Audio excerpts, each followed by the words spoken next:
Sande Charles with FanRag Sports, joined by athletics pitcher Sean Manaea. Sean, you made your MLB debut last year, 2016. What's the biggest thing you learned about this game that can make you successful?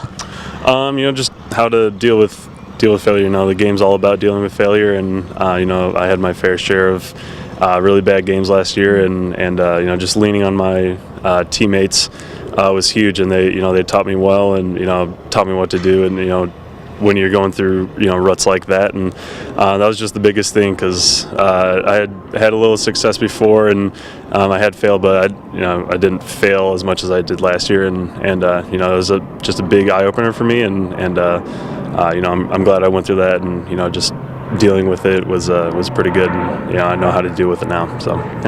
Talk about those things that failing and learning.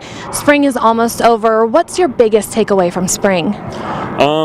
It's a grind at times, and you got to do what you got to do. The early mornings can be a little rough, but it's fun, and just being able to just work on my stuff and perfect everything and get everything going for season is just the biggest thing I'm going to take away from spring, and I feel like I'm doing a pretty good job, and I just can't wait to get up in Oakland and get the season started.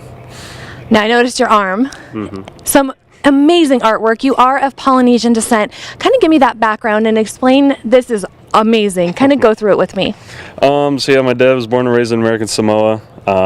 So the first time I visited out there in 2014, was the first time I saw my dad's side of the family, and I always wanted a tattoo, and my tattoo artist, Suluape Ricky Boy, had just opened a shop out there, so I hit him up on Facebook, and we sat down for probably about 11 hours and Wow.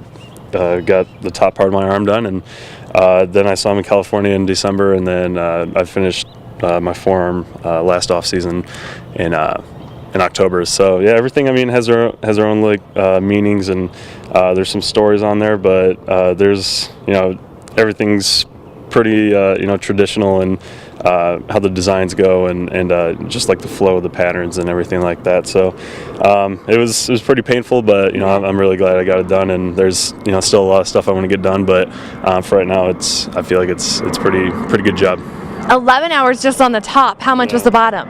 Altogether, I have it on my chest too. It's Wow. right around 30 hours. So, just sitting on a table staring at the ceiling for around 30 hours can be pretty taxing. But final product is pretty awesome. So I'm happy with my choices so far.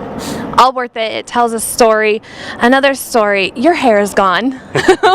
Why'd you cut it? Last year when I was struggling really bad, I just had to switch something up, and I thought the hair was the first thing to go, and I'm glad I cut it off. I started doing a little better after that, and it was just kind of looking back, it was kind of a little ridiculous, especially being a rookie and not having any time or anything like that. So maybe in the next couple of years, or might grow back out again. But for right now, I'm just trying to be a little more mature this year, and just trying to clean it up a little bit. Awesome. Thank you so much. You're welcome. For Sean, I'm Sande Charles with FanRag Sports.